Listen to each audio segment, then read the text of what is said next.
តើនឹងមានអ្វីកើតឡើងប្រសិនបើគ្មានប្រទេសបែលហ្សិកបើគ្មានប្រទេសបែលហ្សិកទេអឺរ៉ុបភាគខាងលិចនឹងក្លាយជាសមុទ្រធំមួយរវាងប្រទេសបារាំងអាល្លឺម៉ង់និងហូឡង់បេះដូងយុទ្ធសាស្ត្រនៃអឺរ៉ុបនឹងបាត់ទៅហើយផ្លូវពាណិជ្ជកម្មនានានឹងផ្លាស់ប្ដូរយ៉ាងខ្លាំងក្នុងប្រវត្តិសាស្ត្របើគ្មានបែលហ្សិកនោះនឹងគ្មានសង្គ្រាមវ៉ាតឺឡូ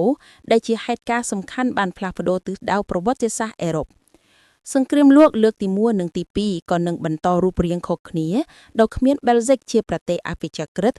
ឬជាគន្លងសមរភូមិពិភពលោកនឹងបាត់បង់អាហារពិសេសល្បីៗដូចជាសូកូឡាវ៉ាហ្វេលនិងស្រាបៀរបែលហ្សិកគ្មានកីឡាហ្គហ្វគ្មានស្ទ្រូតនិងគ្មានឧបករណ៍តន្ត្រីសាក់សូហ្វូនជាដើម